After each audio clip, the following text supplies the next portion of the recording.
It had taken weeks of planning to set up our anniversary dinner. I'd picked out her favorite restaurant, one she hadn't stopped talking about since our third anniversary. The table was reserved by the window overlooking the city skyline. I'd even gone the extra mile and arranged for the staff to bring out a bottle of wine with a ribbon tied around it, her favorite vintage. As we were seated, everything seemed perfect. Olivia smiled that familiar smile, the one that used to light up my world, and for a moment, I let myself believe we could get through the rough patch we'd been having. I had even gone out of my way to buy a custom necklace, a delicate chain with a small pendant engraved with the date of our wedding. I had my speech prepared, ready to remind her of all we had built together. I thought the evening might rekindle something between us, that it might put an end to the coldness and distance I'd felt from her over the past few months. What I didn't know was that Olivia had her own speech prepared, one that would shatter everything I thought I knew about my life. Halfway through dinner, just as the wine arrived and I began to raise my glass for a toast, she leaned forward, her expression unsettlingly calm. "I've been cheating on you for 2 years," she said, her voice steady and devoid of emotion. "And I'm leaving you." The world seemed to tilt for a moment, and the glass in my hand hovered midair. I waited for some sign that she was joking, that maybe this was some sick anniversary prank. But her gaze didn't waver, and the cold clarity of her words hung in the air like a dense fog. For a brief moment, I felt an overwhelming rush of anger, betrayal, and humiliation. But instead of letting those emotions take over, I did something that surprised even me. I smiled. Raising my glass as though nothing had happened, I said, "To your new life." My voice as steady as hers. Her brows furrowed slightly, the smallest flicker of confusion crossing her face. She had expected tears, yelling, maybe even begging. She didn't expect composure. I leaned back in my chair, taking a deliberate sip of wine. "So," I asked calmly, "does he make you happy?" Olivia shifted uncomfortably in her seat, the confident facade she had walked in with cracking ever so slightly. "It's complicated," she muttered, avoiding my gaze. That hesitation told me everything I needed to know. She wasn't sure. She thought she was trading up, walking away from a life she deemed predictable and boring. But now, faced with my unexpected reaction, she didn't seem so certain anymore. The waiter approached with the dessert menu, blissfully unaware of the emotional bomb Olivia had just detonated at the table. She waved him off, saying she wasn't interested, but I held up a hand. "I'll take a look," I said casually, flipping through the menu as though nothing had happened. I ordered a slice of cheesecake for myself and asked for a coffee. "You should try the creme brulee," I said, looking up at her. She stared at me, incredulous. "How can you act like this isn't a big deal?" "Because it isn't," I replied, setting the menu aside. "You've made your decision, Olivia. There's no point in me getting upset about it now." That wasn't entirely true, of course. Inside, I felt like my heart was being torn apart. But I wasn't about to give her the satisfaction of seeing me break. When the dessert arrived, I excused myself to step outside. The air was cool, and I took a moment to breathe deeply, letting the night calm the chaos in my mind. I pulled out my phone and dialed a number I hadn't used in years. "Nathan, my lawyer." "Nathan," I said when he picked up. "I need your help. Tonight." He didn't ask questions. That was the thing about Nathan. He understood the gravity of a situation without needing every detail right away. He simply told me to send him what I had, and that he'd be ready to meet in the morning. With that, I made one more call, this time to a private investigator I had hired months ago. Alan had been keeping tabs on Olivia ever since I first noticed the late nights and secretive behavior. "It's happening," I told him. She admitted it. "I need everything we've got ready to go." Alan assured me it was all set, and I felt a small measure of relief. Returning to the table, I found Olivia scrolling through her phone, her face illuminated by the dim glow of the screen. I could only assume she was texting him, her new, complicated partner. "How will you explain this to the kids?" I asked, sliding back into my seat. Her face faltered, and for the first time all night, she looked genuinely unsure. I don't know," she said. Of course, she didn't. Olivia had planned this betrayal down to the last detail, but she hadn't thought about the consequences. She hadn't considered how it would affect our children, our family. As I finished my dessert, I allowed myself a small, private smile. She thought she had the upper hand, that she was walking away from me with her head held high. But she had no idea what was coming. Returning to the table, I found Olivia hunched over her phone, her face illuminated by the glow of the screen. Her lips twitched with the faintest hint of a smile. She was texting him. She didn't even bother to hide it anymore. Sliding back into my seat, I watched her carefully, noting every small detail. The way she held her phone protectively, the slight blush on her cheeks, the avoidance of eye contact. It was as though she had already erased me from her life. "What will you tell the kids?" I asked casually, breaking the silence. Her head snapped up, and for the first time that night, she looked genuinely caught off guard. I'll figure it out," she stammered. The confidence she'd exuded earlier was beginning to crack, and I could see the wheels turning in her head. She hadn't thought that far ahead. Her plan didn't extend beyond her own selfish desires. "You'll figure it out?" I repeated, raising an eyebrow. "That's reassuring." She glared at me, her defensiveness bubbling to the surface. "You don't need to make this harder than it already is." I chuckled, shaking my head. "Harder for who, Olivia? You?" Her silence was all the answer I needed. The waiter returned to check on us, oblivious to the tension hanging thick in the air. Olivia declined dessert again, but I ordered a second coffee. I had no intention of rushing this moment. As I sipped my coffee, I allowed my mind to wander, reflecting on the months that had led up to this dinner. The signs had been there all along. The late nights, the secretive phone calls, the way she avoided my touch. At first, I thought it was just a rough patch, something all couples go through after years of marriage. I had tried to talk to her, to ask what was wrong, but she always dismissed me. "I'm just tired," she'd say, or "Work has been stressful." But the truth was far more insidious. While I was busy trying to hold our family together, she was out building a new life with someone else. And yet, despite all the evidence, I had stayed silent. I told myself I needed proof, that I couldn't confront her without knowing the full story. That's when I hired Alan, the private investigator. It was one of the hardest decisions I'd ever made, handing over my suspicions to someone else, allowing them to pry into my wife's life. But when Alan started sending me photos of Olivia and her lover, laughing together at a cafe, entering a hotel room, kissing in a parked car, I knew I had made the right choice. I had everything I needed: dates, times, receipts, and even recordings of their conversations. She thought she had outsmarted me, but she had no idea how much I already knew. Olivia shifted in her seat, her discomfort growing with each passing second of silence. "Why aren't you angry?" she asked suddenly, her voice tinged with frustration. "Why aren't you yelling or doing something?" I set my coffee cup down carefully, meeting her gaze. "What's the point?" I asked. "You've already made your decision. Getting angry won't change anything."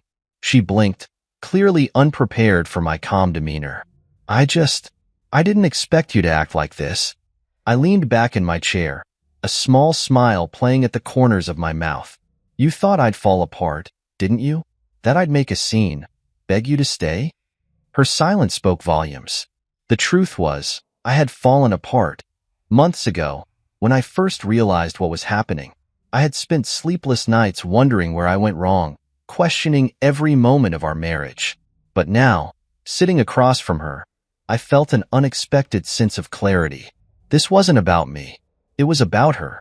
Her selfishness, her inability to commit, her betrayal. And I wasn't going to let her drag me down with her. The waiter returned with the check, and I reached for my wallet. Olivia started to protest, but I waved her off. "Don't worry," I said. "This one's on me." She frowned, clearly suspicious of my behavior. "You don't have to act so magnanimous." "Magnanimous?" I repeated, laughing softly. That's a big word for someone who just admitted to cheating.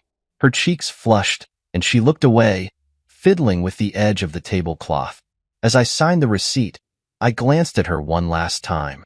"You know," I said, my tone light, "you've given me a lot to think about tonight. I hope he was worth it." Her eyes darted to mine, but I didn't wait for her response. I stood, slipping my jacket over my shoulders, and walked toward the door. Stepping outside, I took a deep breath, the cool night air washing over me. I pulled out my phone and dialed Alan. "She admitted it," I said when he answered.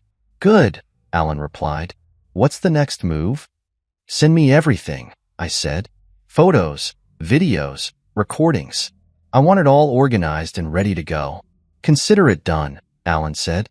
Ending the call, I stood on the sidewalk for a moment, staring up at the restaurant's glowing sign. Inside, Olivia was probably wondering what I was up to, her mind racing with possibilities. She had no idea that I was 10 steps ahead, that I had been preparing for this moment for months. I walked back inside, sliding into my seat as if nothing had happened. Olivia looked at me, her eyes narrowing slightly. "What were you doing out there?" she asked. I smiled, picking up my coffee cup, just enjoying the fresh air. The game had only just begun, and I was ready to play. The restaurant door opened, and a faint chime rang through the air. I didn't need to look up to know who it was. I had planned this moment down to the last detail. I leaned back in my chair, smiling as Olivia glanced toward the entrance. Her face, already pale from the tension between us, drained of all color when she saw him walk in. "You're not leaving just yet," I said, my voice calm but laced with purpose. Her head whipped toward me, panic flashing in her eyes. "What did you do?" she hissed, her voice low but trembling. I gestured toward the man now standing at the entrance, scanning the room. I figured it was time for a proper introduction. After all, you've been seeing him for 2 years. It's only fair that I get to meet him, don't you think? She froze, her mouth opening and closing as if searching for the right words. But there were no words that could save her now. The man spotted us and made his way over, his gait confident but cautious. He clearly didn't know what to expect, though I could see a flicker of excitement in his eyes as he approached the woman he believed was his. "David," I greeted him, standing and extending a hand. He hesitated for a moment before shaking it, his confusion evident. Hi," he said, glancing between me and Olivia. "I wasn't expecting this." "Neither was I," said, smiling as I gestured for him to take a seat. "But life is full of surprises, isn't it?" David pulled out a chair and sat down, still unsure of what was happening. Olivia, on the other hand, looked like she wanted to sink into the floor. Her hands clutched the edge of the table, her knuckles white. "Marcus," she began, her voice tight with barely concealed anger. "This is unnecessary." I ignored her, turning my attention to David. "So," I said, pouring him a glass of wine, "you're the man my wife has been seeing behind my back. How's that been going for you?" David's eyes widened, and he shot a nervous glance at Olivia. I think there's been a misunderstanding," he stammered. "No misunderstanding," I said, my tone sharp enough to cut through the air. "I know everything. The late-night meetings, the hotels, the lies. Trust me, David, I've done my homework." He looked at Olivia, his expression shifting from confusion to accusation. "You said you were going to tell him," he said, his voice low but strained. Olivia shook her head, her lips pressed into a thin line. "This isn't the time or place," she said through gritted teeth. "On the contrary," I said, leaning back in my chair. "This is the perfect time and place. You've been lying to both of us for years. It's time to get everything out in the open." The waiter approached our table, his cheerful demeanor faltering as he sensed the tension. I ordered another bottle of wine and a round of desserts, ignoring the awkward silence that had fallen over the table. As we waited, I decided to break the ice. "So, David," I began, "what is it about Olivia that caught your attention? Was it her charm? Her beauty? Or maybe it was her ability to lie so convincingly?" "Marcus, stop," Olivia snapped, her composure slipping further. David, however, looked genuinely torn. "I thought we were building something real," he said, his eyes locked on Olivia. "You told me you were trapped in a loveless marriage, that he didn't care about you." I raised an eyebrow. "Is that so? And yet, here we are, celebrating our anniversary. Doesn't seem very loveless to me." Olivia's face burned with humiliation, her hands shaking as she gripped her glass. "I didn't think you'd actually show up," she muttered, glaring at David. Well, I got a message saying you wanted to meet, he said, frowning. Was that not you? No, it wasn't, she snapped, her anger now directed at me. You set this up, didn't you? I shrugged, taking a sip of wine. Consider it my anniversary gift to myself. The desserts arrived, but no one touched them. The tension at the table was palpable, each of us caught in the tangled web of lies and betrayal. Tell me, David, I said, setting my fork down. Does it bother you that she's been lying to me for 2 years? David frowned, his confusion deepening. 2 years? She told me this started 6 months ago. I watched Olivia's face crumble, her carefully constructed narrative falling apart in real time. I didn't want to overwhelm you, she said weakly. David's expression shifted from hurt to anger. You've been lying to both of us, he said, his voice rising. Welcome to my world, I said, raising my glass in a mock toast. Olivia opened her mouth to respond, but no words came out.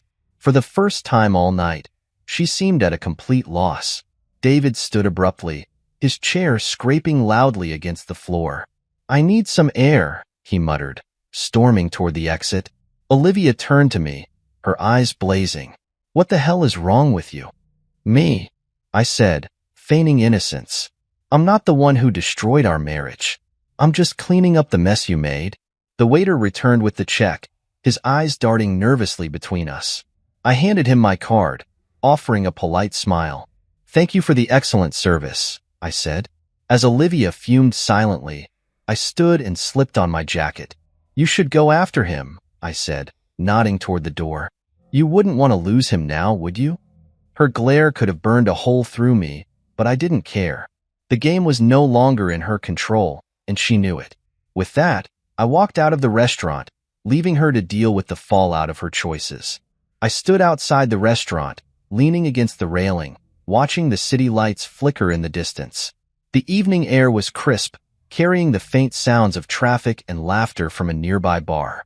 I took a deep breath, letting the tension ease from my shoulders. Inside, Olivia's carefully constructed world was crumbling, and it was only a matter of time before the cracks became irreversible. As I turned back toward the restaurant, I saw David standing just outside the door, pacing back and forth. His face was pale, his brow furrowed with a mixture of anger and confusion. You all right there, David? I asked, keeping my tone casual. He stopped pacing and turned to me, his jaw tightening. What are you playing at? He asked. Why would you set all this up? Set it up? I repeated, pretending to think. I didn't set anything up. I just thought it was about time we all had an honest conversation. You know, clear the air. Clear the air, he snapped. You're humiliating her. And me? I raised an eyebrow, crossing my arms. Humiliating you? You've been sleeping with my wife for 2 years, David. If anyone deserves to feel humiliated, it's the two of you. He opened his mouth to respond but closed it again, his face reddening. He couldn't argue with the truth. The restaurant door swung open, and Olivia stormed out, her heels clicking angrily against the pavement. Her face was flushed, her eyes burning with fury. David, let's go, she said sharply, grabbing his arm. He shook her off, stepping back. No, I think I'll stay, he said, his tone cold. I want to hear what else he has to say. Olivia's expression faltered, her confidence wavering. She turned to me, her voice low and venomous. You're enjoying this, aren't you? Enjoying it? I asked, tilting my head. Not particularly.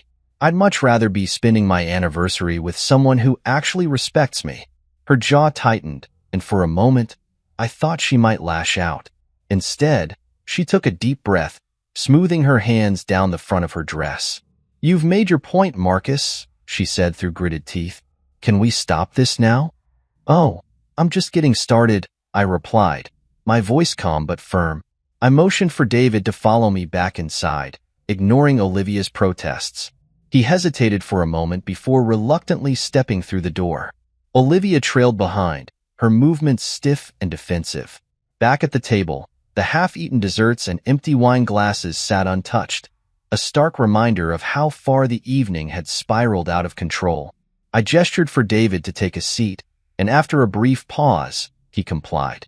Olivia remained standing, her arms crossed tightly over her chest. I don't know what you're trying to accomplish, she said, her voice trembling with anger. I'm trying to understand, I said, leaning forward. I'm trying to understand how the woman I married turned into someone who could betray me so completely. Her eyes darted away, unable to meet mine. David shifted uncomfortably in his seat, the weight of the confrontation pressing down on him. Tell me, David, I said, turning my attention to him. What did she tell you about me? That I was controlling? That I didn't love her? That I was too busy to notice? He swallowed hard, glancing at Olivia before answering.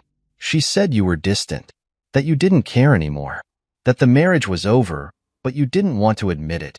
I nodded, my lips pressing into a thin line. And you believed her. He didn't respond, his silence speaking volumes.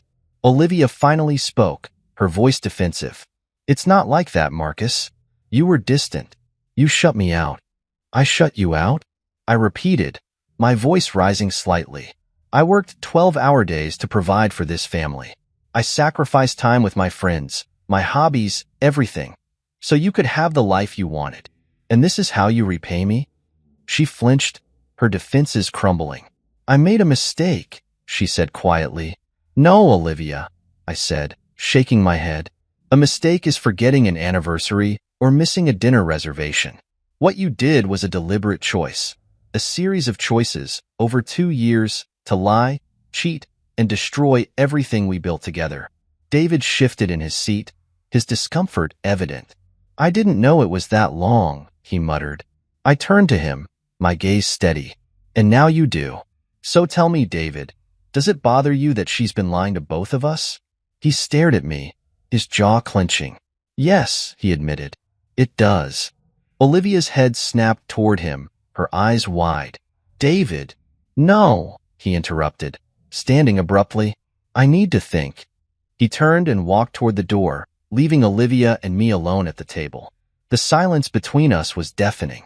Olivia sank into the chair David had vacated, her shoulders slumping as the weight of the evening pressed down on her. Marcus, she said softly, her voice pleading, can we just talk about this? Just the two of us? I stared at her, my expression unreadable. Why? So you can spin another lie? So you can twist the truth to fit your narrative? Tears welled up in her eyes, but I felt no sympathy. I didn't want it to end like this, she whispered. Neither did I replied, standing. But you made your choices, Olivia. Now you have to live with them. I left her sitting there, the weight of her actions finally sinking in. The door swung shut behind me, and I stepped into the cool night air. David was nowhere to be seen, and for the first time that evening, I felt a sense of calm wash over me. Olivia thought she had control, but now, the narrative was mine. The night air was crisp as I stepped away from the restaurant, the sound of the door swinging shut behind me providing a strange sense of finality. I didn't look back to see if Olivia was still sitting there, her world unraveling piece by piece. I didn't need to. For the first time in months, maybe years, I had the upper hand, and I wasn't about to let go of it. I walked a few blocks before pulling out my phone. Dialing Alan, my private investigator, had become second nature over the past few months. It's time, I said when he picked up. Got it, Alan replied without hesitation. I'll send everything to her and him. It'll be in their inboxes before the night is over. Make it public too, I added, my tone steady but resolute. The people closest to us need to know what she's been doing. There was a pause on the other end. Are you sure? I've never been more sure of anything, I said firmly before hanging up. By the time I returned home, my mind was racing, but I felt strangely calm. The wheels were already in motion, and there was no stopping them now. I poured myself a glass of whiskey, sat at the kitchen table, and waited. It didn't take long. My phone buzzed relentlessly with notifications, emails, texts, and calls flooding in. I didn't answer any of them. Instead, I opened my laptop and logged into the anonymous account Alan and I had set up weeks ago. The evidence was all there. Photos, text message screenshots, and detailed accounts of Olivia's affair with David. Every lie she had told, every betrayal she had committed. It was all laid out for anyone to see. I watched as the views climbed rapidly, the comments pouring in from friends, family, and acquaintances. Some expressed shock, others disgust. A few, predictably, tried to defend her, but the overwhelming consensus was clear. Olivia had crossed a line, and there was no coming back from it. My phone buzzed again, and this time, I glanced at the screen. It was Olivia.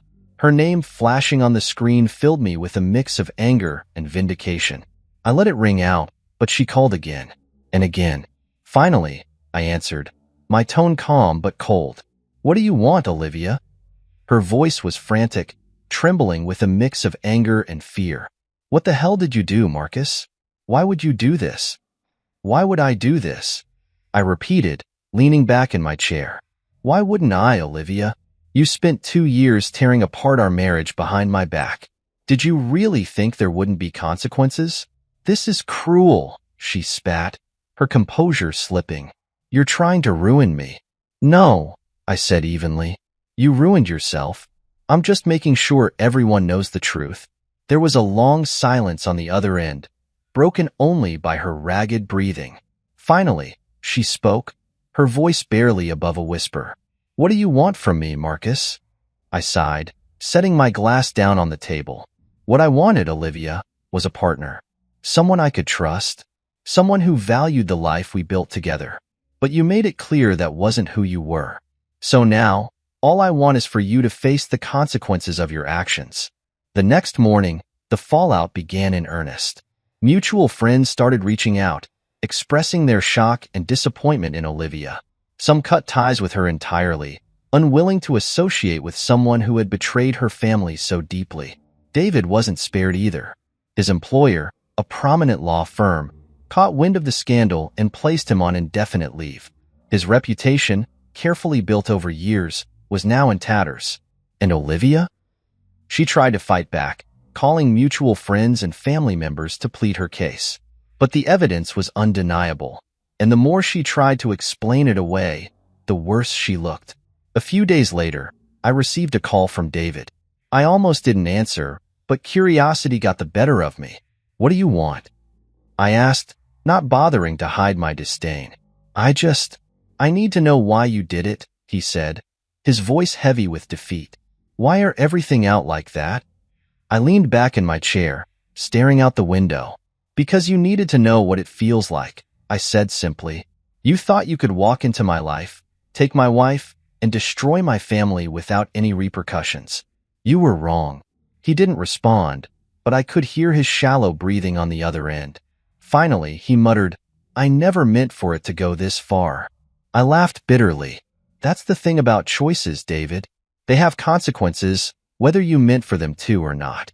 By the end of the week, Olivia showed up at the house, her face pale and drawn. She looked like she hadn't slept in days, her once perfect exterior now cracked and broken. Marcus, she began, her voice trembling.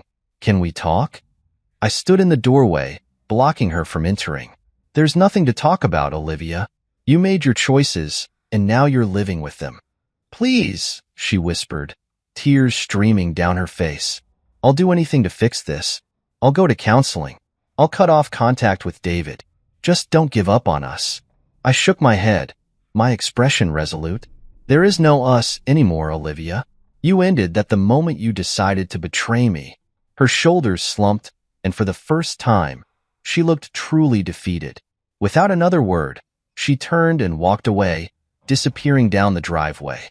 That night, as I sat in the quiet of the house, I felt a strange mix of emotions. Part of me was relieved that it was finally over, that the truth was out and the lies were behind me. But another part of me mourned the life I had lost, the marriage, the family, the future I had envisioned. Still, I knew one thing for certain. I wasn't the one who had destroyed it. That burden was Olivia's to bear, and she would bear it alone. The days following Olivia's public unmasking were nothing short of chaotic.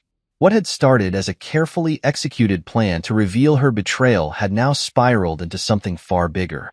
The ripples of her actions extended beyond our home and touched every corner of her life. It was like watching a slow-motion car crash, and there was nothing she could do to stop it. Friends, once loyal to her, began to pull away. Social media posts that once garnered hundreds of likes and comments were now met with silence or outright hostility. The texts and calls she bombarded me with gradually turned from anger and threats to desperation and regret. I didn't respond to any of them. Olivia was a ship sinking fast, and she was discovering just how cold the waters of betrayal could be. For me, the fallout wasn't as chaotic.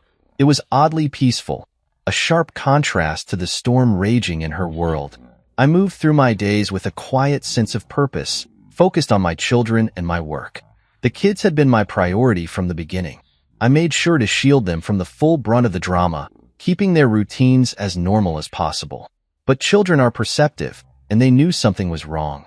"Where's Mom?" my youngest asked one night at dinner, his fork poking at his plate. "She's staying somewhere else for a little while," I said carefully, not wanting to taint their perception of her more than necessary. "But I'm here, and we'll get through this together." He nodded solemnly, clearly not fully understanding but accepting my words nonetheless. My heart ached for them. They deserved better than this. Meanwhile, Olivia's life continued to crumble. She lost her job at the marketing firm. Apparently, David's fall from grace had dragged her down with him. It seemed their company wasn't eager to keep employees embroiled in a public scandal. She reached out to mutual friends, but most of them had already seen the evidence.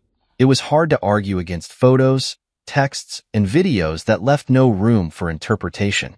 I heard through the grapevine that she had moved into a small apartment on the other side of town. Gone were the days of luxury and comfort she had enjoyed in our family home. Now, she was alone, left to grapple with the reality of her choices. One evening, I received a call from Olivia's sister, Sarah. She and I had always gotten along well, and it was clear she was struggling to reconcile the sister she loved with the woman who had done so much damage. "I don't know what to say, Marcus," she began, her voice heavy with regret. I can't believe she did this. To you, to the kids, to herself." "Neither can I admitted, leaning against the kitchen counter. "She's been calling me non-stop," Sarah continued, begging for help, saying she didn't mean for things to get so out of hand. "What do you want me to do?" I paused, considering her question. "I don't expect you to cut her off," I said finally. "She's your sister, but I can't let her back into my life, Sarah. Not after everything she's done." Sarah sighed. "I understand. Just know that I'm here for you, and the kids if you ever need anything." "Thank you," I said, meaning it. The legal side of things progressed swiftly, thanks to the mountain of evidence I had compiled. My lawyer, Nathan, was a bulldog in court, ensuring that Olivia's infidelity was front and center. When the judge awarded me primary custody of the kids, I felt a weight lift off my shoulders. I knew I had done everything in my power to protect them and secure their future. Olivia fought hard to retain some semblance of control, but the evidence against her was overwhelming. In the end, the court saw through her attempts to paint herself as the victim. As the divorce was finalized, I felt a strange mix of emotions: relief, sadness, and a lingering sense of disbelief that this was how our story had ended. One afternoon, as I was unpacking boxes in my new home, I received a text from David. "David ***, can we meet? I need to talk." I stared at the message for a moment, debating whether to respond. In the end, curiosity won out. We met at a small coffee shop on the edge of town. He looked rough, his usually polished appearance replaced by an unshaven face and wrinkled clothes. "I owe you an apology," he said as soon as he sat down. I sipped my coffee, waiting for him to continue. "I didn't know she was lying to me," he admitted. "She told me you were cold, controlling, that you didn't care about her. I believed her. I was an idiot." I set my cup down, meeting his gaze. "You were an idiot," I agreed, "but that doesn't absolve you of your role in all this. You knew she was married, and you pursued her anyway." He nodded, his shoulders slumping. "You're right. I have no excuse." For a moment, we sat in silence, the weight of everything that had happened hanging heavily between us. "What do you want from me, David?" I asked finally. He sighed. "Nothing. I needed to say I'm sorry. For everything." I nodded slowly. "Apology accepted. But don't expect forgiveness. Not yet. Fair enough, he said, standing to leave. Take care of yourself, Marcus. You too, I replied, though I wasn't sure I meant it. That night, as I sat on the couch with my kids, watching their favorite movie, I felt a sense of peace settle over me. The fallout had been devastating, but it was also necessary. It had cleared away the lies, the betrayal, and the toxic elements of my life, leaving room for something better. For the first time in years, I felt like I could breathe again. The first morning in the new house felt surreal. The air was quiet, the kind of peaceful silence that had been missing from my life for years. The kids were still asleep upstairs, their laughter and footsteps yet to fill the empty rooms. I sipped my coffee by the window, staring out at the neighborhood that was slowly becoming our new home. It wasn't the grand house Olivia and I had shared. This was smaller, cozier, and free of the memories that once haunted every corner of my old life. It wasn't just a house, it was a blank slate. Moving on wasn't easy. It never is after betrayal of that magnitude. But I found solace in the little things, routine, structure, and the unshakable bond one shared with my kids. I focused on building a home for them, piece by piece. Furniture was rearranged, walls were painted, and a new dining table became the centerpiece of our family meals. One night, as we sat around that table eating pizza and talking about their day, my youngest looked up and asked, "Do you think Mom will ever come back?" The question hung in the air, heavy and unspoken until now.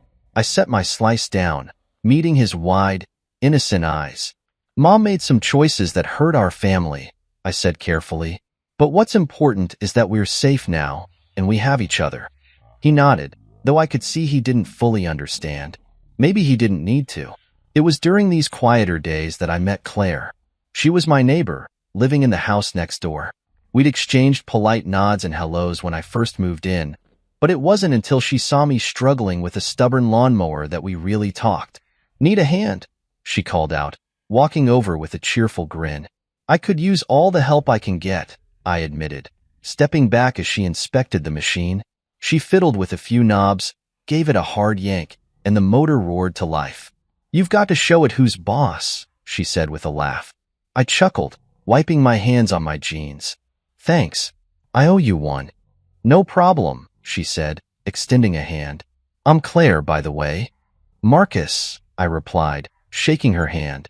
Claire had an easy way about her, the kind of warmth that drew people in. Over the next few weeks, we'd run into each other more often. At the grocery store, at the park with her dog, and even at the local coffee shop. Each time, we'd exchange a few words, and slowly, those brief encounters turned into longer conversations. She learned about my kids, my work, and even a little about what had happened with Olivia.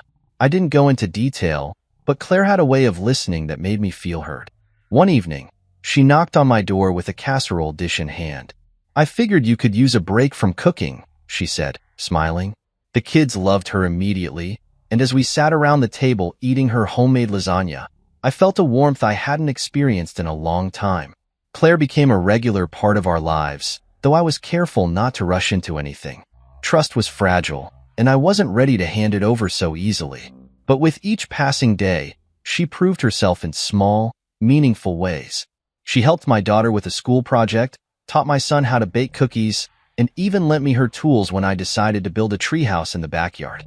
One afternoon, as we worked on the treehouse together, she paused, looking up at the structure with a satisfied smile. "You're really good at this," she said. "Years of practice," I replied, hammering in another nail. "I used to build furniture before life got complicated." She glanced at me, her eyes soft. "You should get back into it. You're clearly passionate about it." Her words stuck with me, and that night, after the kids were asleep, I found myself sketching designs for a new coffee table. Claire's presence didn't just bring comfort, it brought inspiration. She reminded me of who I was before Olivia's betrayal, before I let life chip away at my identity. I started small, building furniture in the garage during my free time. What began as a hobby soon turned into a side business. Claire encouraged me every step of the way, helping me market my pieces online and even finding local clients who appreciated my craftsmanship. One evening, as we sat on the porch watching the kids play in the yard, Claire turned to me and said, "You're a good man, Marcus. Don't let anyone make you forget that. Her words hit me harder than I expected.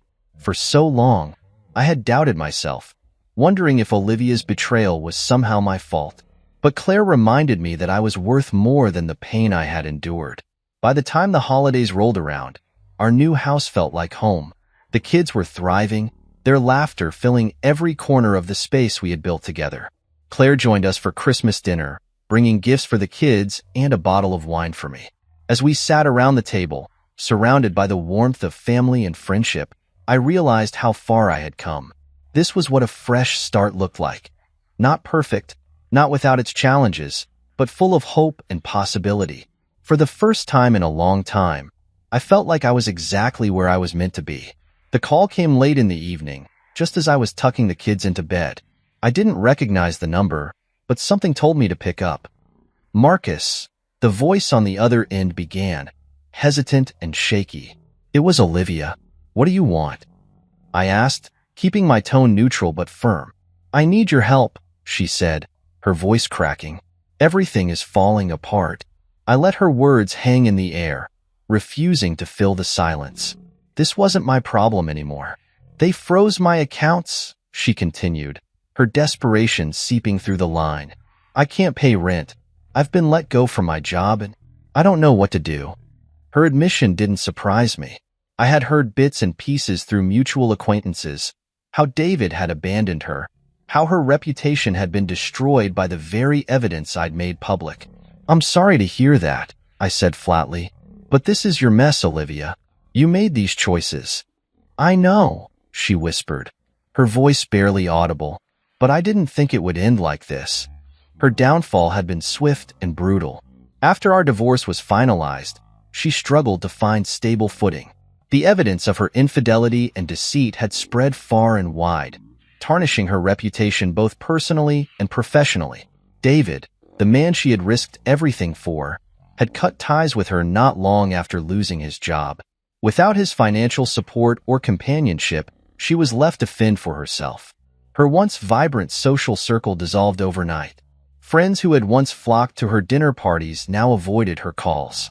The ones who did stay offered little more than pity, unwilling to get too close to the chaos she had created.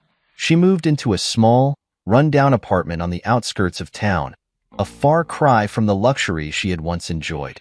Rumors swirled about her struggling to make ends meet, picking up odd jobs to scrape by.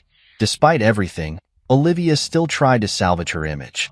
She wrote a long-winded post on social media, painting herself as a victim of circumstance and misunderstandings. But the internet never forgets, and the comments were quick to remind her of the truth. Didn't you cheat on your husband for 2 years? One user asked bluntly. Maybe try owning up to your actions instead of playing the victim, another wrote. Her attempt to control the narrative backfired spectacularly, and she eventually deleted her accounts altogether. Meanwhile, my life continued to move forward. The kids and I had settled into a comfortable routine, and Claire had become an integral part of our lives. One afternoon, as I worked on a new furniture piece in the garage, Claire walked in holding her phone. You'll want to see this, she said, handing it to me. It was a news article about David's latest scandal, a lawsuit from his former employer accusing him of embezzlement. His financial troubles had finally caught up to him, and it seemed he was facing serious legal consequences. Looks like karma's making its rounds, I said, handing the phone back to her. Claire smiled. It's almost poetic, isn't it? Not long after, Olivia reached out again, this time in the form of a handwritten letter. The envelope arrived one morning, its edges frayed as if it had been carried through a storm. I debated whether to open it, ultimately deciding that I needed to hear what she had to say. The letter was filled with apologies and regret. She admitted to her mistakes, acknowledging the pain she had caused and the family she had destroyed. I see now how wrong I was, she wrote. I thought I was chasing happiness, but all I found was emptiness. I don't expect your forgiveness, but I needed to say I'm sorry. For a brief moment, I felt a pang of sympathy for her, but it quickly passed. I folded the letter and placed it in a drawer, deciding not to respond. Her apologies, while sincere, couldn't undo the damage she had done. Months later, I heard through Sarah, Olivia's sister, that she had moved back in with their parents. They had taken her in reluctantly, their disappointment evident to anyone who spoke to them. "She spends most of her days in her old room," Sarah confided during a phone call. "I think she's finally realizing what she lost." "Good," I said simply. Sarah hesitated. "Do you think there's any chance she could rebuild her life?" "That's up to her," I replied. "But she's burned too many bridges to come back to mine." By the end of the year, Olivia had faded into obscurity. The woman who had once commanded attention at every party, who thrived on validation and admiration, was now a shadow of her former self. Her downfall wasn't just a result of my actions. It was a consequence of her own choices, her inability to see beyond her selfish desires. And while part of me felt a sense of closure, I knew that true peace came not from her suffering but from the life I had rebuilt for myself and my kids. That evening, as I sat on the porch watching the sunset, Claire joined me with 2 mugs of coffee. "Penny for your thoughts?" she asked, sitting beside me. I smiled, shaking my head. "Just thinking about how far we've come." She reached for my hand, her touch warm and reassuring. "You deserve this, Marcus. All of it." And for the first time in years, I truly believed her. The house was quiet, bathed in the golden glow of the late afternoon sun. The kids were at a friend's birthday party, giving me a rare moment of solitude. I sat in my workshop, sanding down a piece of walnut for a custom coffee table. The rhythmic scrape of the sandpaper against the wood was meditative, a steady reminder that rebuilding something broken takes time, effort, and care. This had become my sanctuary. Whenever the weight of the past threatened to creep back in, I would retreat to the workshop, letting my hands create what my heart was still learning to process. Claire arrived later that evening, balancing a casserole dish in one hand and a bouquet of flowers in the other. "You didn't have to do all this," I said, taking the dish from her and setting it on the counter. "You're right, I didn't," she replied with a teasing smile. "But I wanted to. Plus, the kids love my lasagna." She wasn't wrong. By the time dinner was over, the kids had polished off every last bite, leaving me with little more than a slice to tuck away for lunch the next day. As we cleaned up the kitchen together, Claire looked over at me, her expression serious. "You're doing an amazing job with them," she said. "Thanks," I replied, drying a plate. "I just want to make sure they feel safe and loved.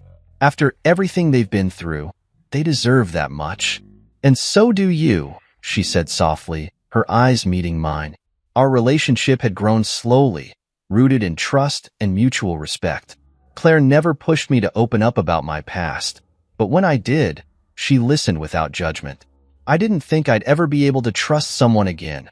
I admitted one evening as we sat on the porch, the kids already in bed. After Olivia, I wasn't sure if I even wanted to try. She reached for my hand, her grip warm and steady. "Trust takes time, Marcus, and so does healing. But you're stronger than you think." Her words stayed with me long after the conversation ended, a quiet affirmation that I was moving in the right direction. One morning, Claire showed up with a stack of business cards and a folder of ideas. "I was thinking," she began, spreading the cards out on the table, "your furniture is incredible, and people should know about it. Why not turn this into a full-time business?" I laughed, shaking my head. "Claire, I'm barely keeping up with the few orders I have now." "Exactly," she said, her eyes sparkling with determination. "There's a demand for what you do. We just need to organize it." She wasn't wrong. With her help, I launched a small business, creating custom furniture pieces for local clients. Claire handled the marketing, setting up a website and managing social media, while I focused on the craftsmanship. Within months, the business took off, and for the first time in years, I felt a sense of purpose beyond just surviving. The kids thrived in our new routine, too. My son joined a local soccer team, while my daughter developed a passion for art. Claire became an integral part of their lives, attending games and helping with school projects. One evening, as we sat around the dinner table, my daughter looked up and said, "Claire, are you going to marry Dad?" The question caught us both off guard. Claire's cheeks turned pink, and she glanced at me, unsure how to respond. "Well," she began, choosing her words carefully, "that's something your dad and I would need to talk about. But I'll always be here for you, no matter what." Her answer seemed to satisfy my daughter, who nodded and went back to her plate. But later that night, As Claire and I sat on the couch, I couldn't help but bring it up. "They love you, you know," I said, turning to her. "And so do I." She smiled, leaning her head against my shoulder. "I love you too, Marcus. All of you." The moment felt like a turning point, a confirmation that the life we were building together was real and lasting. For the first time in years, I wasn't looking over my shoulder, waiting for the other shoe to drop. The scars of the past were still there, but they no longer defined me. Instead, they served as a reminder of how far I had come, and how much I had to look forward to. Months later, we stood in the backyard, watching the kids chase fireflies under a canopy of stars. Claire wrapped her arms around me, her head resting against my chest. "Do you ever think about her?" she asked quietly. "Sometimes," I admitted, "but not the way I used to. She's a part of my past, and that's where she'll stay." Claire nodded, her fingers lacing with mine. "I'm glad you found peace." "So am I," I said, tightening my hold on her. The night ended with the kids curled up on the couch, their laughter still echoing in the corners of the house. As I watched them, I realized that hope and healing weren't just concepts, they were choices. I had chosen to fight for a better life, for myself and for my family. And in doing so, I had discovered something I thought I'd lost forever: joy. 5 years had passed since the dinner that had shattered my world and set me on a path of rediscovery. Time had a way of smoothing the rough edges of the past, but the lessons it left behind were etched deeply into who I had become. The house was alive with laughter and movement. Claire, now my wife, was in the kitchen baking cookies with the kids, their giggles spilling into the living room. I sat at my desk, going over some design plans for a new client, but the sounds of my family kept pulling my attention. It was the kind of life I had once dreamed about, a life filled with love, trust, and simple joys. And it was one I had fought hard to build. Looking back, it was hard to believe how much had changed. Olivia had reached out a few times over the years, always with some variation of the same message: regret, apologies, and the hope for a conversation. I never responded. The last I heard, she was still living with her parents, working a series of odd jobs to make ends meet. The glamorous, carefree life she had chased with David had long since crumbled, leaving her with little more than memories of what she'd thrown away. David, too, had faded into obscurity. His legal troubles had cost him his career and reputation, and he had relocated to a different state. As far as I was concerned, both of them were ghosts, remnants of a chapter one had long since closed. Claire's gentle laugh pulled me from my thoughts. I turned to see her standing in the doorway, flour dusting her cheeks and a tray of cookies in her hands. "Want a taste test?" she asked, holding out the tray. I took one, biting into the warm, gooey chocolate chip cookie. "Perfect," I said, grinning. She leaned against the doorframe, watching me with that familiar, steady gaze. "You okay?" I nodded, just thinking about how lucky I am. "You deserve it," she said simply. The kids burst into the room moments later, pulling me toward the backyard where we had started planting a small garden together. My son proudly showed me the first sprouts poking through the soil, while my daughter asked a million questions about how plants grow. It was in these small moments that I found the most peace. Life wasn't flashy or extravagant, but it was full of meaning. The scars from the past had faded into the background, overshadowed by the warmth of the present. Later that evening, as the kids slept and Claire and I sat on the porch, I reflected on the journey that had brought me here. "You know," I said, breaking the comfortable silence, "there was a time when I thought I'd never feel this kind of peace again." Claire reached for my hand, her touch grounding me. "But you made it," she said softly, "and you built something beautiful out of the ashes." I nodded, my heart full. "I couldn't have done it without you." She smiled, her eyes shining in the moonlight. "You would have. I just helped you see what you were capable of." The next day, I sat down to write a letter, not to Olivia, but to myself. It wasn't about blame or anger. It was about gratitude. Gratitude for the strength I had found, the lessons I had learned, and the life I had rebuilt. I ended the letter with a simple promise. I will never forget where I've been, but I will always focus on where I'm going. The years stretched ahead, full of possibility. There would be challenges, no doubt, but I felt ready to face them. As I tucked the letter into a drawer and turned to the sound of Claire calling me for dinner, I felt a deep sense of contentment. This was my life now, a life I had fought for, earned, and cherished. And as I joined my family at the table, the laughter and love surrounding me, I knew one thing for certain. The best chapters of my story were still being written. I never expected to be treated like royalty at my wife's sister's wedding, but I also never expected to be treated like a ghost. Weddings are supposed to be about love, family, and celebration. That's what I thought as I adjusted my tie in the mirror of the hotel room, getting ready for what was supposed to be a joyous occasion. I wasn't just another guest at this wedding, I was family. I had been married to Rose for 5 years. 5 years of showing up for every holiday, every birthday, every family gathering where I smiled, nodded, and played the role of the good husband. 5 years of making small talk with her father, who never quite knew what to say to me, and her mother, who always managed to find a way to make me feel like I was standing on the outside looking in. But today was different. Today was supposed to be a celebration where I was, without a doubt, part of the family. That's what I told myself as I walked into the grand ballroom, my shoes clicking against the polished marble floor. The venue was extravagant, the kind of place that screamed, no expense spared. Crystal chandeliers sparkled from the ceiling, and long white drapes framed the tall windows overlooking a breathtaking garden. Every table was dressed in fine linen, decorated with fresh flowers, and set with polished silverware. I made my way toward the seating chart, expecting to see my name listed next to Rose's at the family table. That was the logical place for me, wasn't it? Right there beside my wife, celebrating her sister's big day. I scanned the elegant calligraphy on the chart, my eyes flicking across each neatly printed name, moving faster when I couldn't find mine. Maybe there was a mistake. I checked again, and again. My name wasn't there. A strange sensation prickled at the back of my neck, a slow-growing unease. I frowned, glancing around. One of the wedding planners stood nearby, adjusting the placement of a centerpiece.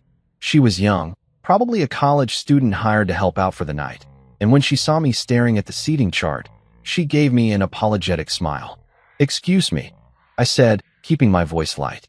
"I think my name might have been left off the list. I'm the groom's brother-in-law, Rose's husband." I expected her to double-check, maybe reassure me that it was a simple mistake. Instead, she hesitated, her smile turning awkward. "Oh, right." I didn't like that reaction. She looked at her clipboard, flipping through pages before finally nodding. "You're at table 24. Table 24. That sounded fine, until I noticed something strange. The numbering of the tables inside the grand ballroom stopped at table 23. I blinked. Where exactly is table 24? She hesitated again. Then she motioned toward the entrance of the ballroom, the exact opposite direction of where I expected to be. I followed her gesture, my gaze landing on a small, isolated table placed right outside the main reception area. A table tucked away in a corner near the coat rack, far from the beautifully decorated hall where everyone else would be dining, laughing, and toasting. For a second, I thought I was seeing things. My stomach tightened. "That's my table?" The planner winced. "I just follow the chart." A sharp laugh escaped me, disbelief washing over me in waves. This had to be a mistake, some kind of mix-up. There was no way my wife, my own wife, had placed me outside the reception like I was an afterthought. I turned toward the crowd, my eyes searching until I found her. Rose, my beautiful, polished, charming wife, standing near the wedding party, laughing at something her sister had said. She looked radiant in her fitted dress, her hair styled to perfection, her posture effortlessly graceful. She was basking in the glow of the event, surrounded by people who adored her. And then she saw me.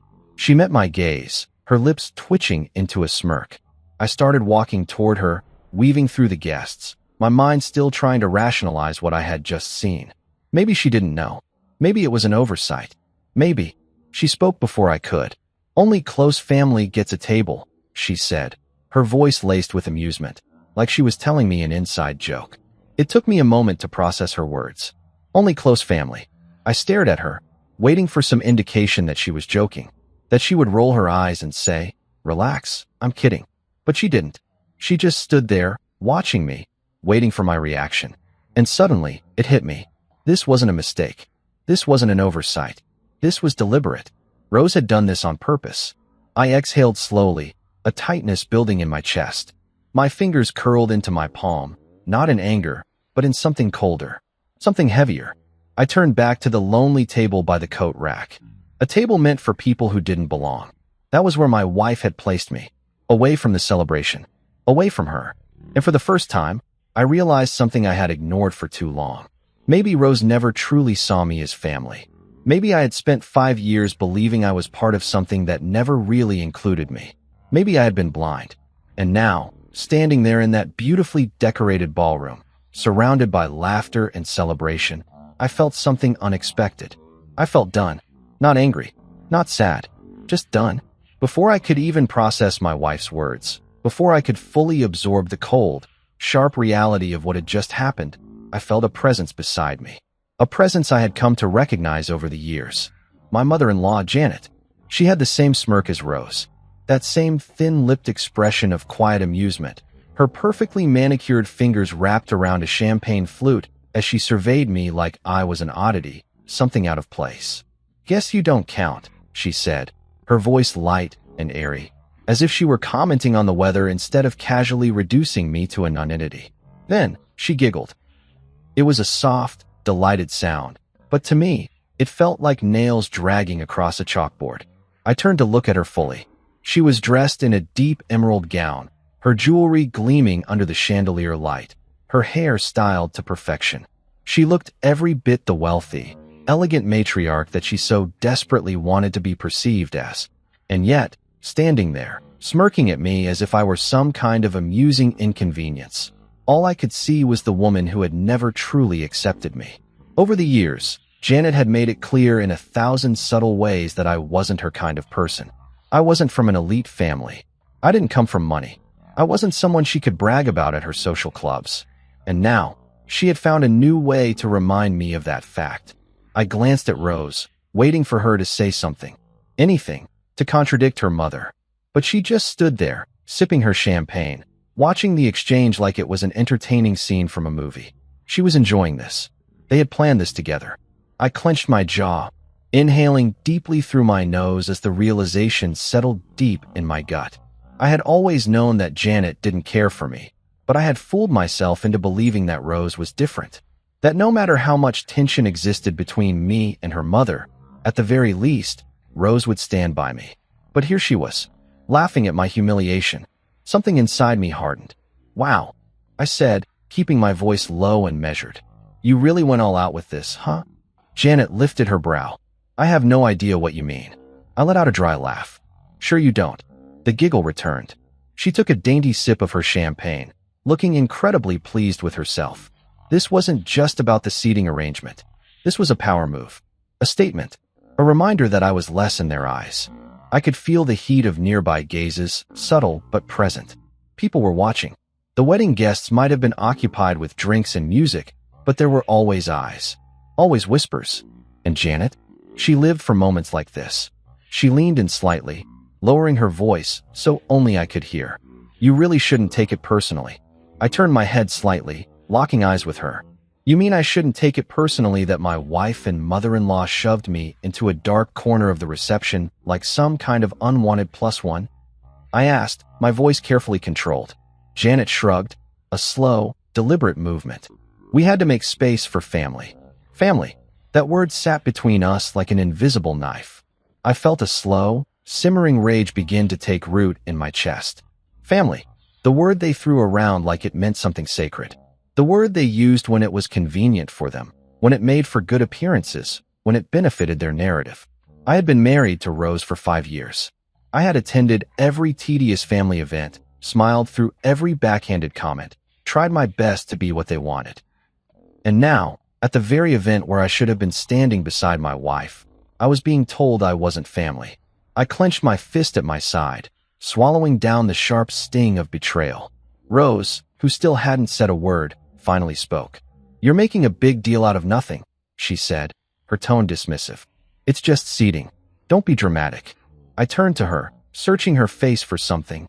Regret, guilt, anything that might indicate that she actually cared about how I was feeling. But there was nothing. No remorse. No hesitation. Just that same detached amusement. A slow realization began to creep over me. This wasn't just a one-time thing. This wasn't an isolated event. This was who she was, who she had always been. I just hadn't seen it clearly until now. A sharp clink of glass drew my attention, and I glanced over to see Janet raising her champagne flute slightly, watching me over the rim with a smirk that practically dripped with satisfaction. She had won. She had spent 5 years making sure I knew my place, and now, with one calculated move, she had solidified it. I was nothing to them. A convenient afterthought. An outsider. I exhaled slowly, a strange sense of calm washing over me. Fine. If that was how they wanted to play it, then so be it. But they were going to learn something about me tonight. I wasn't the type to stay quiet and accept disrespect. I wasn't the type to let people walk all over me. And I sure as hell wasn't going to sit at that lonely little table by the coat rack and pretend everything was fine. I glanced down at my hands, at the wedding gift I had carefully picked out. The one I had spent weeks choosing because I wanted it to be perfect. A thoughtful, meaningful gesture for a family that clearly didn't see me as one of their own. Why should I leave it for them? Why should I give anything to people who had spent years giving me nothing but contempt? I tightened my grip on the box, my mind already made up. I wasn't going to sit through this wedding, pretending that I was okay with being treated like this. I wasn't going to let Rose smirk her way through my humiliation. I was done. I turned to her, my voice calm but firm. Then I'm leaving. The smirk vanished from her lips instantly. Wait, but I was already moving. And for the first time in a long time, I felt completely, unapologetically in control. I clenched my jaw, my gaze flickering to the grand ballroom, where laughter and music filled the air. Inside, people were clinking glasses, celebrating. But out here, I was discarded like an afterthought. For a long moment, I just stood there, gripping the wedding gift in my hands, feeling the weight of everything settle onto my chest. The betrayal, the humiliation, the quiet, insidious disrespect that had been brewing for years but had finally reached its boiling point. The truth was, I should have seen this coming. This wasn't just about the wedding. This wasn't an isolated event. It was a pattern, a carefully woven tapestry of dismissals, condescension, and casual cruelty. From the very beginning, I had been treated like an accessory to my wife's life, a necessary addition for social appearances, but never truly included, never valued. And I had accepted it. I had let it happen, because I had convinced myself that love was about compromise, that marriage meant overlooking the flaws, pushing through the difficult moments, proving myself worthy of their acceptance. But now, I saw the truth with crystal clarity. They never planned to accept me. I was never going to be good enough in their eyes. And maybe, just maybe, I had spent far too long trying to be. I glanced down at the wedding gift in my hands, the box carefully wrapped with a ribbon I had tied myself that morning. I had agonized over this gift, wanting it to be perfect. I had spent weeks searching, debating, wondering what would bring real joy to the newlyweds. It wasn't just an item. It was a symbol of effort, of thoughtfulness, of genuine care. And yet, the people this gift was meant for hadn't even thought twice about where I belonged tonight. They had made it very clear, I wasn't family. So why should I leave them a gift? A slow breath left my lips as the decision formed in my mind, solid and unwavering. I wasn't staying. I wasn't going to sit at some pathetic table by the coat rack while my wife and her family laughed at my expense. I wasn't going to plaster on a fake smile, pretend everything was fine, and allow them to keep treating me like I was disposable. I tightened my grip on the box, my pulse steady, calm. Then, without hesitation, I turned to Rose. Then I'm leaving. The smirk vanished from her lips instantly. Her posture stiffened, her fingers tightening around the stem of her champagne glass as she blinked at me, like she hadn't quite heard me right. What? I met her gaze, unwavering. I said I'm leaving. Her expression flickered, a quick flash of panic before she schooled it back into something more controlled. She let out a sharp breath, rolling her eyes. Oh, come on, Alex. You're being ridiculous. Ridiculous. I almost laughed. I wasn't the one who had deliberately placed my own husband outside the wedding reception like an unwanted guest. I wasn't the one who had smirked when my mother mocked me. I wasn't the one who had made it clear, in no uncertain terms, that I wasn't a part of this family. And yet, I was the one being ridiculous. I exhaled slowly, shaking my head. No, Rose. What's ridiculous is thinking I'd sit through this after what you just did. She scoffed, shifting her weight onto one foot, her expression slipping into something vaguely annoyed. It's just a table, Alex. It's not a big deal. Not a big deal, I repeated, letting the words settle between us. So if it's not a big deal, why did you go out of your way to make sure I wasn't sitting with you? She hesitated. It was only for a fraction of a second, but I caught it. The tiniest pause, the briefest flicker of discomfort. Because she knew. She knew. I didn't give her a chance to recover. You did this on purpose, I said, my voice quieter now, but no less firm. You and your mother. Her expression twisted. Oh my God, Alex, not everything is some big conspiracy. I raised an eyebrow. Really? Then why are you smiling while I stand here humiliated? That did it. The smile vanished completely, her lips pressing into a thin, tight line. Look, she said, exhaling sharply, like she was losing patience. This is my sister's wedding. Not everything is about you. I tilted my head slightly, considering her words. Then, I glanced down at the wedding gift still in my hands. Yeah, I murmured. Not everything is about me. With that, I turned, walking away from her. Wait, where are you going? She called after me, the first hint of real urgency creeping into her tone. I didn't answer. I walked past the ballroom entrance, past the guests who were too caught up in their own conversations to notice the drama unfolding. I walked straight to the gift table, where a beautifully arranged pile of presents sat, wrapped in glossy paper and delicate bows. And then, with a calm, deliberate motion, I picked up my own gift and slid it right back into my jacket. Rose gasped. Alex, don't. I turned back to her, meeting her wide-eyed gaze. Why not? Her mouth opened, then closed. Because she knew she had no good answer. Why should I leave a gift for people who didn't even consider me family? Why should I continue giving to those who never gave me even the smallest ounce of respect? The answer was simple. I shouldn't. I looked at her one last time, taking in the sheer disbelief on her face, the way her hands twitched at her sides like she wanted to reach for me, to stop me, to fix this before it unraveled any further.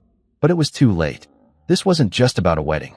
It was about every moment before this, every quiet dismissal, every time she had let her family treat me like an outsider while she stood by, saying nothing. And I was done pretending it didn't matter. I turned on my heel and walked toward the exit. And this time, she didn't stop me. A hush fell over the nearby guests. The clinking of glasses, the laughter, the cheerful hum of conversation. It all seemed to dim as I turned toward the exit, the wedding gift tucked under my arm.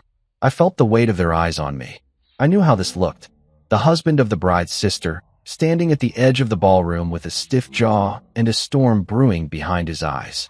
A man who was supposed to be part of the family but was, for some reason, walking away with a gift he had brought. Rose grabbed my arm, her nails digging in. What are you doing? She hissed, panic flashing in her eyes. I pulled away. Oh, I don't know, Rose. Maybe because I just realized I don't belong here. Janet scoffed from a few feet away, where she had been watching everything unfold with a smirk. Don't be dramatic. I turned to her, letting my voice drop to an ice-cold calm. You just told me I don't count. So why should my gift? That did it. Nearby guests were now openly staring. Some whispering. Some pretending not to listen, but failing miserably. Even the waitstaff paused slightly as they passed, their eyes darting between me, Rose, and her mother. I felt a sharp satisfaction settle in my chest. Good. Let them see. Let them witness this moment. Let them know. Because I wasn't going to sit quietly anymore. Janet's smirk faltered, and for the first time that evening, she looked unsettled. Rose, on the other hand, was panicking. She knew I was serious. She knew that if I walked out now, the image of her perfect marriage would be shattered. Come on, she said through clenched teeth. You're embarrassing me. I let out a dry laugh. Embarrassing you? You made sure I was treated like an outsider at your sister's wedding. The tension in the air thickened. People were no longer just watching. They were waiting to see what would happen next. And I decided I wasn't done yet. I turned to Janet, tilting my head slightly. Funny how Rose has been talking about how exhausting you are. How she only puts up with you to avoid drama. Yet here you are, making more of it. Janet's smile vanished. The color drained from her face so fast, it was almost comical. Rose let out a sharp breath. Alex, stop. But I wasn't going to stop. Because this had been brewing for years. And for the first time, I wasn't going to bite my tongue. I mean, come on. I continued, crossing my arms. What was it you said last week, Rose? I just have to tolerate Mom for a few more years until I can set boundaries. Silence. The ballroom had gone eerily quiet. Even the band had stopped playing. Janet turned sharply to Rose, her entire face twisted in dispel. She had no way out, no way to spin this, no way to charm her way through it. For years, she had played the perfect daughter, the perfect wife, the perfect sister. And now, in one night, it was all crumbling. Her hands trembled slightly at her sides. Janet, meanwhile, looked furious, livid, like a woman who had just realized the daughter she had controlled for so long had secretly resented her. After everything I've done for you, Janet spat, taking a step forward. Rose flinched. Janet's voice rose, her hands flying up in exasperation. I paid for your wedding. I covered half your mortgage. I lied to your father when you got fired last year. And this is how you talk about me. A murmur spread through the crowd. Guests exchanged glances. Whispers broke out. Rose's father, Harold, had been standing at the bar up until this point, nursing a whiskey and keeping himself out of the drama. But now he set his glass down and pinched the bridge of his nose like a man with a massive migraine. Clearly, this wasn't the first time Janet had gone nuclear. Rose, now caught between the fury of her mother and the judgment of an entire room full of guests, looked utterly lost. The groom had been quiet until now. But suddenly, Daniel, the man Rose's sister had just married, stepped closer, looking at his new wife with wide, slightly horrified eyes. Wait, you talk about your mom like that? That was the final nail in the coffin. Rose was trapped. If she denied it, she'd be calling me a liar. But if she admitted it, she'd lose her mother's support. She had no escape. I watched as she opened and closed her mouth, struggling for words. I watched as the perfect, delicate threads of the family image she had tried so hard to maintain began to fray. And I realized something. For years, she had let her mother treat me like I was less, like I wasn't worthy of a seat at the table. But tonight, she was the one who didn't belong. And me? I had never felt so completely in control. I exhaled slowly, glancing down at the wedding gift still tucked under my arm. This was over. The marriage? The charade? The endless cycle of playing along while they continued to push me aside? Done. I took a step back, letting the moment fully sink in, letting Rose feel the weight of everything unraveling around her. And then, just loud enough for only her to hear, I murmured, I was never the outsider, Rose. You were just too blind to see it. Her breath hitched. Her eyes glistened, panic flashing across her face. And me? I turned, walking away. Because for the first time in years, maybe ever, I wasn't chasing after her. I wasn't trying to fix things. I was letting her drown in the wreckage she had created. And it felt damn good. Rose was panicking now. She knew me. She knew that if I walked out now, the image of her perfect marriage would be shattered. I could see it in her eyes, that flicker of desperation, of realization. Up until this moment, she had been in control. She had orchestrated everything down to the finest detail, from the seating arrangement to the smug little comments that were meant to remind me of my place. But now, that control was slipping through her fingers like sand. Come on, she said through clenched teeth, forcing a smile for the onlookers. You're embarrassing me. I let out a dry laugh, shaking my head. Embarrassing you? You made sure I was treated like an outsider at your sister's wedding. The words landed hard. I saw the slight flinch in her expression, the way her lips pressed together. She knew she couldn't deny it. I took a slow step back, still gripping the wedding gift, watching as her panic grew. She wasn't worried about me. She was worried about how this looked. Janet, still fuming from the bombshell I had just dropped about Rose's true feelings toward her, crossed her arms. Don't be so dramatic, Alex, she snapped. You're making a scene. A scene. Oh, suddenly, they cared about a scene. I tilted my head slightly, letting my gaze flicker to the growing number of guests who were already watching. News traveled fast at events like this. People who hadn't even been near us 5 minutes ago were suddenly whispering, shifting, glancing over their shoulders to see what was happening. The music was still playing, the drinks were still flowing, but the energy in the room had shifted. There was tension now, a sense that something real was happening in a room full of forced smiles and rehearsed pleasantries. And Rose? She felt it too. I could tell by the way she reached for me, her fingers wrapping around my wrist. Not gently, not affectionately, but tightly. desperately. Alex, she whispered, her voice lower now. We can talk about this later. Just let it go for now. Let it go? My jaw tightened. That was her go-to move. That had always been her go-to move. When her mother made a comment about my modest upbringing. When her father barely acknowledged me at family events. When she let her family treat me like a stranger in my own marriage. Just let it go, Alex. For 5 years, I had let it go. But not tonight. I pulled my wrist free from her grasp. No, Rose, I said, my voice steady. I think I've let it go long enough. Her eyes widened slightly, a split-second crack in her composure. She knew. She knew this was different. I wasn't just annoyed. I wasn't just upset. I was done. And that terrified her. Alex, she tried again, softer this time. Please. This isn't the time. I let out a breath, shaking my head. When would be the time, Rose? When we get home, so you can smooth things over. Pretend like this never happened. She didn't answer, because we both knew that's exactly what she would have done. I turned to Janet, who was still watching with that smug, superior air about her, even though I could see the cracks forming beneath her carefully constructed facade. And then, before I could stop myself, I said, funny, isn't it? How Rose has spent years letting you treat me like I'm beneath her, all while complaining about you behind your back. Janet's expression darkened. Excuse me, she snapped, her voice sharp and clipped. I shrugged. Oh, don't act so surprised, Janet. You're not easy to deal with, and Rose has had plenty to say about you. Rose whirled on me, her voice low and seething. Alex, stop. But I wasn't stopping. Not anymore. I turned to Janet. In fact, last month, she told me she wished you'd stop interfering in our marriage. That she's just biding her time until she can finally set boundaries. Janet looked at Rose. The shift was instant. The fake warmth, the smug confidence, all of it vanished.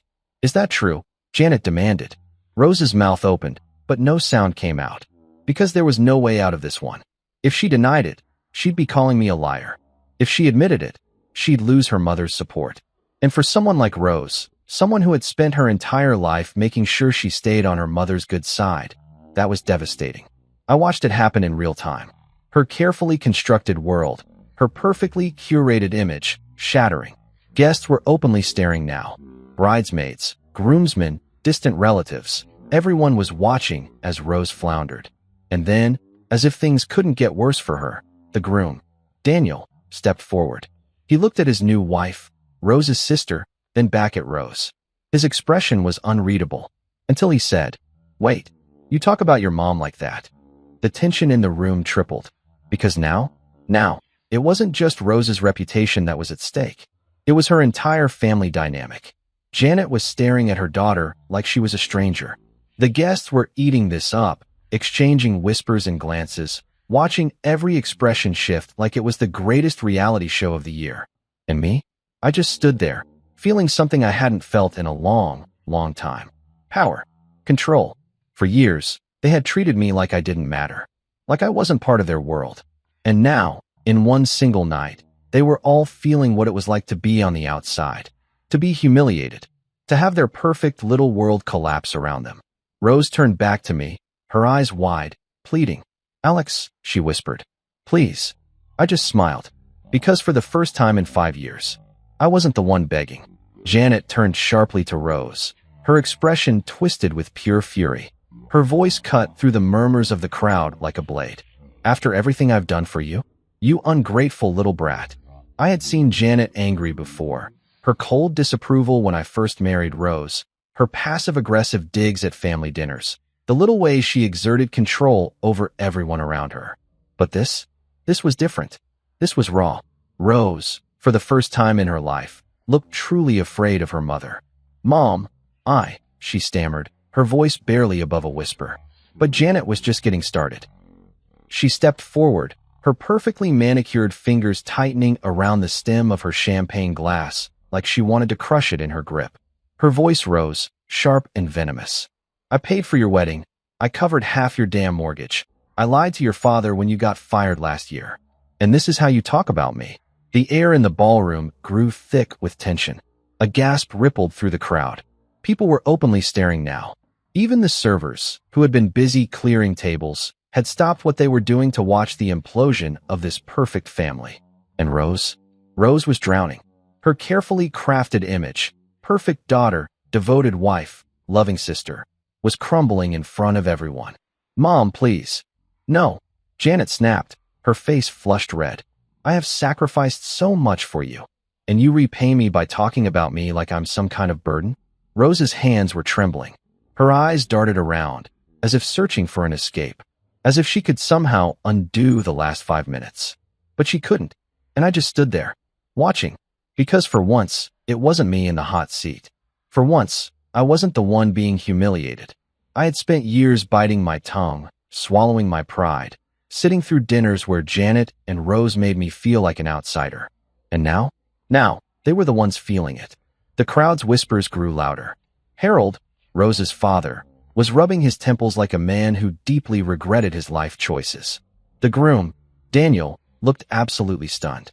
His new wife, Rose's sister, was watching with wide eyes, her hands clenching at the fabric of her dress.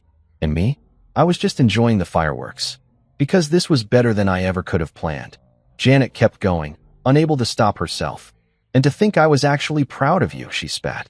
"I stood up for you. I defended you. And all this time, you were waiting for the day you could set boundaries." Rose flinched at her own words being thrown back at her. She knew she had no way out of this. If she fought back, it would only get worse. If she apologized, it would mean admitting she had lied to her mother for years. She was trapped. And I was free. For the first time in a long, long time, I felt completely, utterly free. I took a slow sip from my drink, letting the moment sink in. Janet's rant was far from over. "I did everything for you," she shouted. "And this is how you treat me." Rose's face was a mix of shock and humiliation. And then, the real meltdown began. Janet pivoted. Her anger, once solely focused on Rose, suddenly included me again. "And you," she snapped, rounding on me. "You just had to stir things up, didn't you? Couldn't let things be? Couldn't just sit at your table and keep your mouth shut?" I raised an eyebrow, utterly unfazed. "Oh, I don't know, Janet," I said casually. "I guess I just didn't feel like being treated like garbage tonight." A sharp gasp came from someone in the crowd. Janet's eyes narrowed. "You have no idea what you've done," she seethed. "Do you think this little stunt makes you look good? It just proves you were never part of this family." I smirked. "Oh, trust me, Janet. I got the memo loud and clear." Rose was shaking her head now, tears welling in her eyes. "Alex, stop." But I wasn't stopping. I had been quiet for too long. I had been humiliated for too long. And tonight was my turn. I took a slow step closer, lowering my voice just enough so only Rose and Janet could hear. "You both spent years making me feel like I wasn't good enough. Like I wasn't part of your perfect little family." Janet scoffed, opening her mouth to argue, but I held up a hand. "Save it," I said, voice calm. "Because the truth is, you were never a real family. You were just a bunch of people pretending. And now, the truth is out for everyone to see." I gestured toward the crowd, toward the guests who had completely stopped pretending to mind their own business. Janet's face was red with rage. Rose was on the verge of tears. And me? I had never felt better. Janet's lip curled. "You are pathetic," she spat. I chuckled. Says the woman whose daughter just got exposed in front of her entire family. Rose let out a soft gasp, like she couldn't believe I had just said that. But the truth hurt, didn't it? Janet took a step forward, pointing a sharp, accusing finger at me. "I should have never let Rose marry you." I grinned. Finally, something we agree on. That was it. That was the kill shot. Because at that moment, something shifted in Rose's expression. The tears in her eyes weren't just from embarrassment anymore. They were from fear. Because for the first time ever, I didn't look like the one fighting to hold this marriage together. I looked like the one ready to walk away. Janet's jaw clenched so hard I thought she might snap a tooth. "You are going to regret this," she hissed. I shrugged. "Doubt it." Then, before she could say another word, I turned away. And this time, Rose didn't try to stop me. Janet didn't have a comeback. The guests? They just watched. Because they knew this family had just imploded, and there was no going back. And for the first time in a long, long time, I felt like I had finally won. The ballroom was deathly silent. You could almost hear the weight of it all, the gasps that had already been sucked out of the room, the held breaths of guests who had witnessed everything unravel before their eyes. And then, a new voice cut through the thick air. "Wait a minute." It was Daniel, the groom. The man who had, up until now, been nothing more than a quiet bystander in his own wedding. He had been standing near the head table, watching everything unfold with a look of growing horror. But now he was fully stepping into the wreckage. He turned to his brand new wife, Rose's sister, his expression unreadable. "You talk about your mom like that?" The tension in the room shifted again, like a fresh wave of realization washing over the guests. Rose was already destroyed. But now, the spotlight had shifted. The bride, Rose's sister, looked stunned, like she had just been struck by lightning. "Danny, wait," she started, but he wasn't looking at her. His focus was still on Rose, his mind racing. You could see it. All the little details coming together in his head. The lies. The manipulation. If Rose had been talking about her own mother like this, what else had she been saying? What else had been hidden beneath the surface? And suddenly, his entire wedding, his entire marriage, wasn't looking so perfect anymore. Rose, still standing there shell-shocked, finally snapped back into focus. "Daniel, don't listen to him," she blurted, her voice bordering on hysteria now. "He's just trying to cause a scene." I let out a quiet, amused chuckle. "Oh no, Rose. You already did that all by yourself." Daniel took a slow, deliberate step forward, his expression shifting into something harder. "Is that true?" he asked. "You said all that about your mom?" Rose's lips parted, but no words came out, because how could she deny it? The moment stretched painfully long. The weight of her silence spoke louder than anything else. And in that single moment, Daniel realized the truth. His brand new wife was cut from the same cloth. The same lies. The same ability to smile to your face while tearing you apart behind your back. The same ruthlessness. His fingers twitched at his side, his breathing uneven. And suddenly, he was looking at his wife like he didn't even know her. "How long have you been talking about my family behind my back?" His wife froze, her hands clenched into fists at her sides, her face going through 5 different emotions at once. Because she knew she had just lost everything. Rose, still desperately clinging to control, whipped toward me. "Alex, stop ruining this wedding," she shrieked. But I just smirked. "Me? Oh no, Rose. That was all you." The crowd was eating this up now. Guests were openly whispering. The bridesmaids were side-eyeing each other. Even Janet, who had just been in a fiery rage, was now too busy dealing with the aftermath of her own daughter's betrayal. But the one person who looked the most devastated? Daniel, because it had finally sunk in. This wasn't just a bad night. This was the beginning of his marriage. And if this was how things started, how was it going to end? He turned toward me. "You might have just saved me from the biggest mistake of my life." A hush fell over the ballroom. His words cut through the air like a blade, landing right at his wife's feet. She sucked in a sharp breath, her face draining of color, because that wasn't something a husband said at his own wedding. I let out a slow, deep breath, glad to be of service. And with that, I turned, ready to leave this disaster behind me. But just as I reached the exit, Daniel spoke again. "Hey, Alex." I stopped, turned back slightly, one eyebrow raised. "Take me with you." A collective gasp rippled through the guests. Even Rose's sister, his brand new wife, jerked in shock. "What?" she choked. Daniel's expression was dead serious. "Take me with you," he repeated, stepping forward. I think I just realized I married into a nightmare. A long, painful silence followed. And then, a voice rang out from the back of the room. "Yeah, bro, run while you still can." A burst of nervous laughter erupted from the crowd. Even I couldn't hide my smirk. Because, for the first time all night, I wasn't the only man waking up to reality. And damn, did it feel good. Janet snapped. 1 second, the ballroom was filled with tense, stunned silence. The next, Janet's rage erupted like a volcano. "After everything I have done for you," she screeched, rounding on Rose with a look of pure betrayal. Guests flinched at the sharpness of her voice. Conversations died instantly. Even the servers, who had been carefully pretending not to listen, froze in place. Rose looked mortified, her eyes darting around as if searching for an escape. But there was nowhere to hide.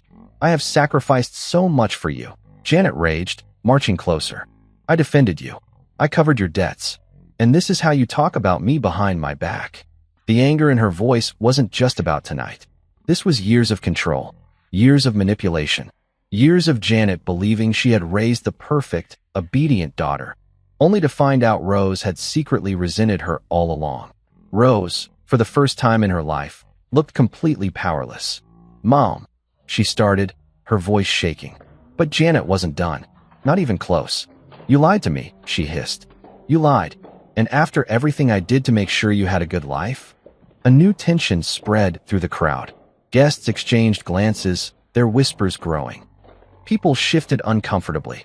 Even Harold, Rose's father, the man who had spent most of the night looking like he'd rather be anywhere else, rubbed his temples, as if deeply regretting every choice that had led him to this moment. And Rose? Rose looked like she was going to be sick. "Mom, please stop." But Janet wasn't stopping. She couldn't, because this wasn't just anger anymore. This was desperation. Janet wasn't just lashing out. She was realizing, too late, that she had never truly controlled Rose the way she thought she had. And now, in front of everyone, she was losing her grip entirely. "I gave you everything," Janet screamed. "And you were just waiting for the day you could get away from me." Rose's face crumbled, because that was exactly what she had been doing. And now? Now everyone knew it. The bride, Rose's sister, was staring at her in horror, like she was seeing her sibling for the first time. And Daniel, the groom, looked like he had just been punched in the gut, because now he wasn't just seeing Rose for who she was. He was seeing his new wife in the same light. "How long have you been talking about MY family like that?" he asked his wife, his voice low, cold. The bride flinched, because she knew she had been caught, too.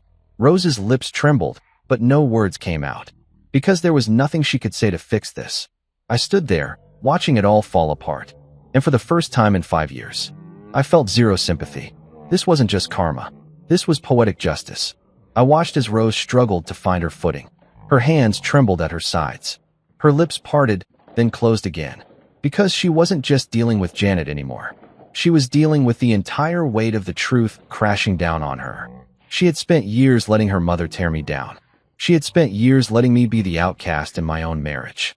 And now, she was the one who didn't belong. I turned slightly, ready to leave. But then, Janet's gaze snapped back to me. "And you?" she spat, her voice shaking with rage. I raised an eyebrow. "What about me, Janet?" I said, my voice calm. Her eyes blazed with fury. "This is your fault," she shrieked. "You ruined my family." A sharp gasp echoed through the room. Because now, Janet had fully lost it. Her true nature, the control, the manipulation, the anger, was on full display. And the guests? They were watching every second of it unfold. I let out a slow breath. "No, Janet," I said simply. "Your family ruined itself." Her face twisted. "You think you're better than us?" she hissed. I tilted my head slightly. "No," I said. "I just know when to walk away from a sinking ship." A sharp silence followed. Because that was it. That was the final blow. Janet stood there, shaking, her fists clenched. Rose was on the verge of breaking down. Daniel was looking at his new wife like he had just made the biggest mistake of his life. The entire ballroom was tense, the weight of the moment pressing down on everyone. And me? I took a slow step back, my heart calm for the first time in years. "Enjoy the rest of your night, everyone," I said, my voice light, easy. Then, gripping my wedding gift tightly, I turned and walked straight out the door, because I wasn't part of this mess anymore. I never really had been. And now, they could all deal with the disaster they had created. Without me. The night air hit me like a breath of fresh sanity as I stepped outside the ballroom.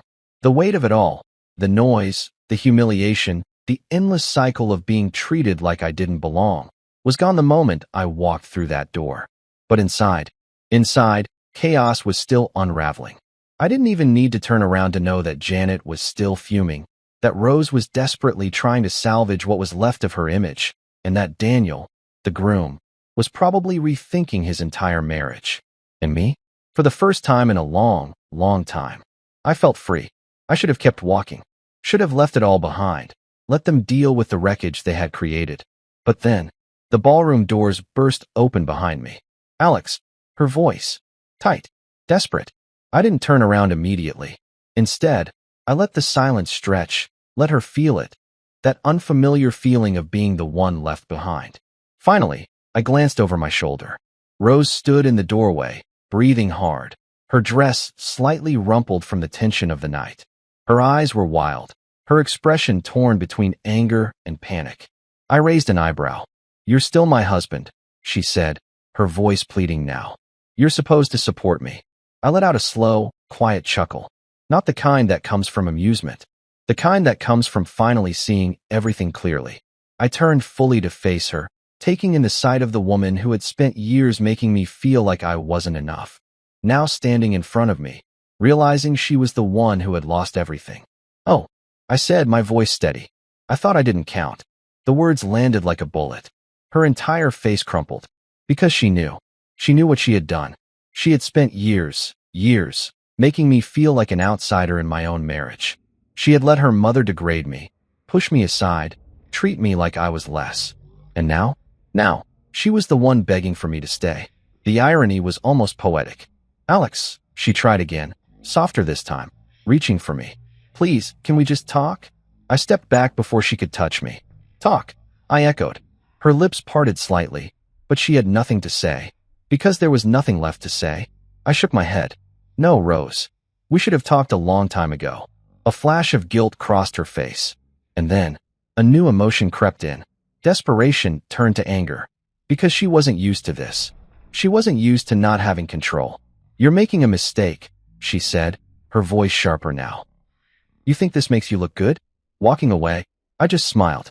"No," I said, "but it makes me feel good." Her face twisted. Because that was something she couldn't argue with. For years, I had been the one chasing, the one compromising, the one trying to belong. But not anymore. And she was the one being left behind. I exhaled slowly, feeling the last remnants of my patience slip away. You don't get to treat me like I'm nothing for years and then act shocked when I finally decide I've had enough. She flinched. Because the truth hurt. "I was always on your side, Rose," I continued, voice calm but firm. "Even when your mother treated me like garbage. Even when you let her. Even when I felt like I was just there. I still chose you." Her eyes shone with something unspoken. Because she knew. She knew I had been patient. Had been loyal. Had tried. And she had thrown it all away. "Alex," I shook my head. "No, Rose." She fell silent. For the first time, I wasn't the one fighting for this marriage. "I hope this was worth it," I said finally. "All of it. The disrespect. The games. The need to put me in my place." Her breath hitched. "Because now you get to see what it's like when I stop trying." I watched the realization hit her fully. The panic that replaced the arrogance. The fear that replaced the smugness. She had never thought this day would come. She had never thought I would leave. But now, she was watching me walk away, and there was nothing she could do to stop it. I took a slow step back. Then another. Her lips parted. She wanted to say something. Anything. But it was too late. I gave her one last look. Then I turned.